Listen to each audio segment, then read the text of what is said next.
Well, Paul is continuing to challenge us by recognizing that our perspective is an eternal perspective and the world's perspective is a moment by moment.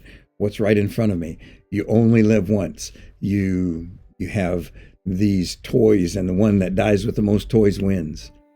Where the Christian perspective is so very different. These material things have no eternal value. They have a momentary value to be used, but that's not the purpose of our life. And then he moves.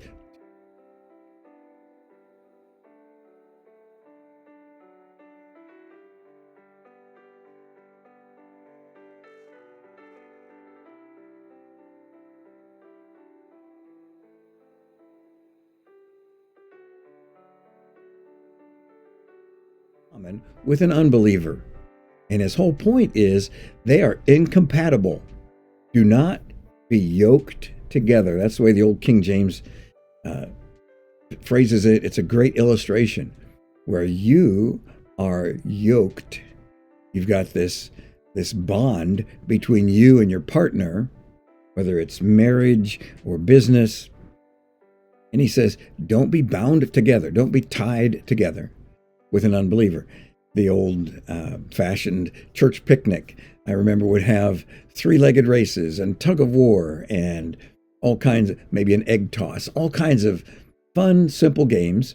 And the three-legged race was where you and your partner would have your right leg and his left leg, or your left leg and her right leg tied together. So between the two of you, you only had three legs and you had to work together to get to the end of the race before everybody else. Well, if you're going one way and your partner's going a different way, you're both going to fall. It's going to fail. And that's Paul's point here. Do not be bound together with an unbeliever. Don't be covenanted or contracted even as a business partner or a marriage partner with an unbeliever. He says it doesn't even make sense. What partnership have righteousness and lawlessness? The righteous person loves God's law, and the lawless person disregards God's law. What fellowship has light with darkness? There is no fellowship. When you turn on the light, the darkness goes away. What harmony is there between Christ and Belial? Jesus is playing a beautiful song. Belial is playing off key and out of sync, and there's no harmony at all. But with two believers, there's partnership, there's fellowship, there's harmony, there's commonality. He says, what do you have in common with an unbeliever?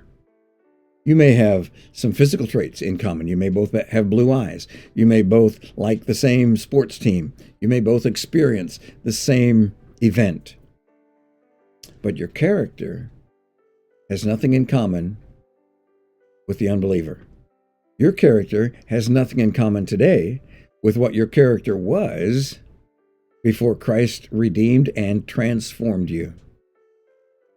So he says these four things are great reasons, powerful reasons for you to avoid being engaged, woven together with a partner who's not a believer. You are following Jesus. You're moving that direction. The unbeliever is moving a different direction. And so if you're tied together, if you're bound together in marriage or business or any other way, then something's got to give.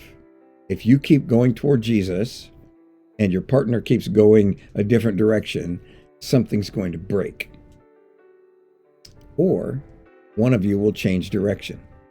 If you're following Jesus and your partner's not following Jesus and the tension gets so great, then you're going to stop following Jesus and go with your partner.